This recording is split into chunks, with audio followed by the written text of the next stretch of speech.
Rural residency holders became second-class citizens from this time on.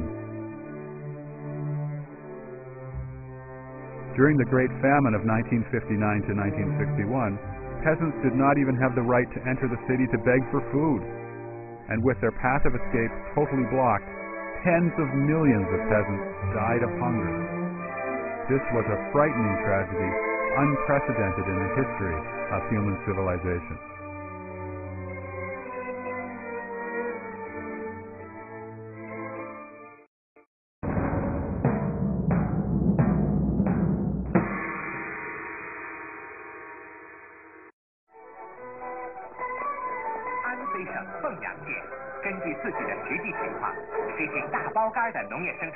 In the recent era of economic reform, while a number of people have become rich, the 900 million peasants only have had their income increased slightly, and their social status improved somewhat in the initial 5 years after the household contract system replaced people's communes.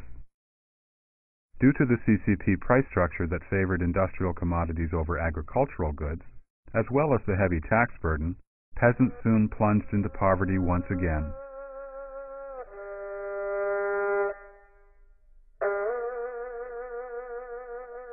Data from Xinhua News Agency shows that since 1997, the revenue of the major grain production areas and the income of most rural households have been at a standstill or even declined, while rural local government imposed increasingly heavier taxes and fees.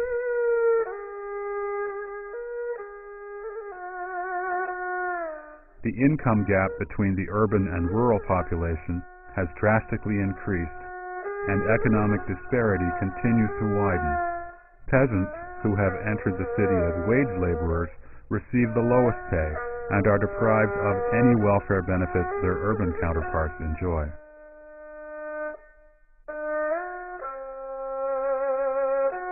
Behind the shiny, display-style economy are hidden layers of ruthless exploitation of peasants and blatant violation of their survival rights.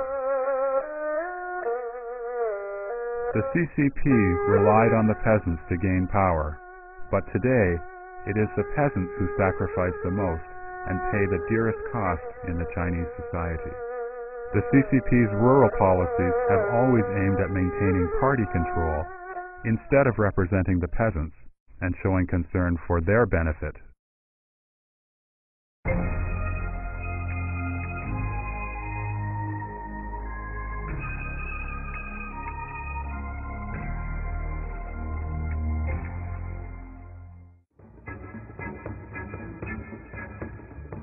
During reforms in industry and commerce that started in the early 1950s, the CCP claimed that the capitalist class and the working class were different in nature.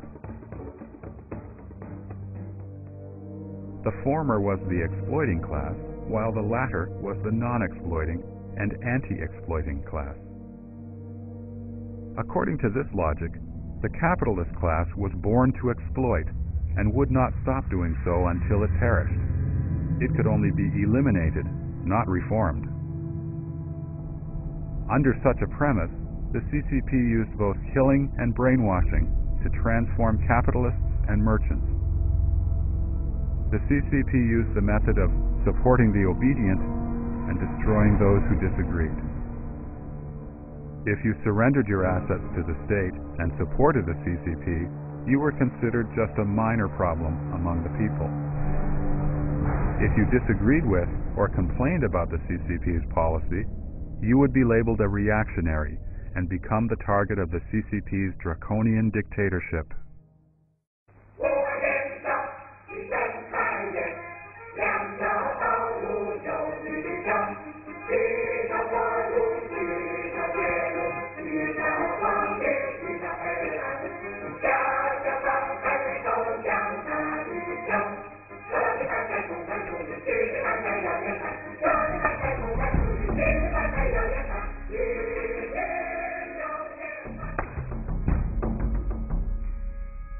During the reign of terror that accompanied these reforms, capitalists and business owners all surrendered their assets.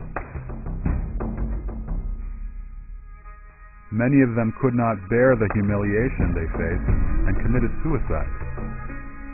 Chen Yi, then mayor of Shanghai, asked every day, "How many paratroopers did we have today?"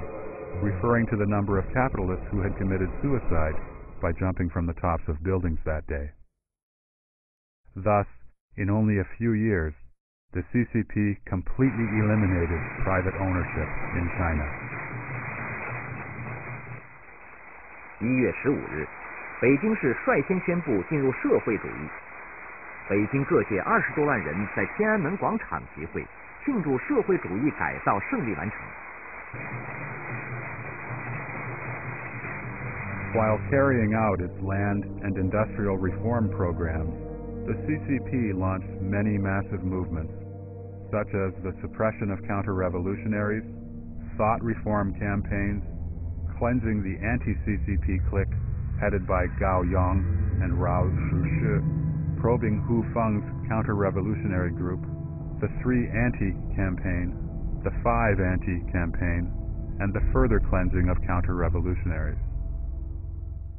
薄一波同志明确地指出了反贪污、反浪费、反官僚主义运动的性质、方针和政策。反贪污、反浪费、反官僚主义的斗争，本质上就是反对资产阶级腐化暴力思想的斗争。The CCP used these movements to persecute countless innocent people. In every political movement, the CCP fully utilized its control of government resources in conjunction with the party's committees, branches, and sub-branches. 3 party members would form a small combat team, infiltrating all villages and neighborhoods.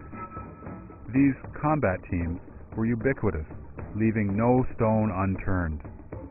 This deeply entrenched party control network, inherited from the CCP's network of party branches installed within the army during the war years, has since played a key role in later political movements. 不久以前，这里还是一片废墟，现在几千工人在高空和地下日夜不停地工作着，他们的劳动和智慧迅速地改变着鞍钢的面貌。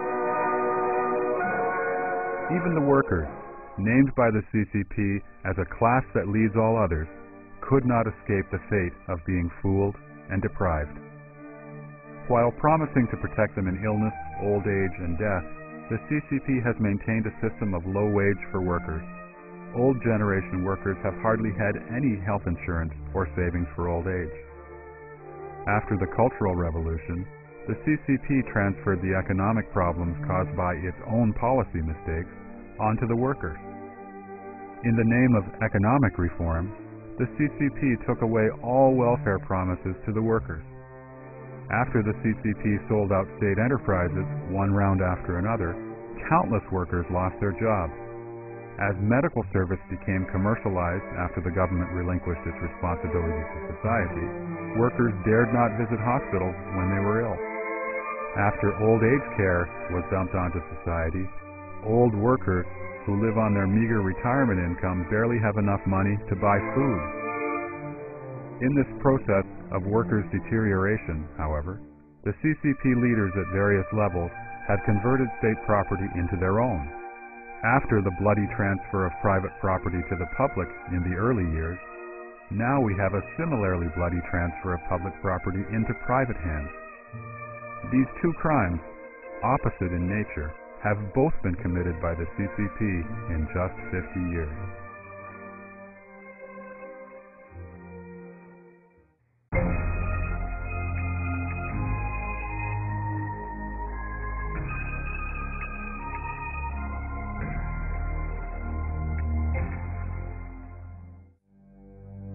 In 1950, the CCP instructed its local government to ban all unofficial religious faiths and secret societies, stating that those feudalistic underground groups were mere tools in the hands of landlords, rich farmers, reactionaries, and the special agents of the KMT.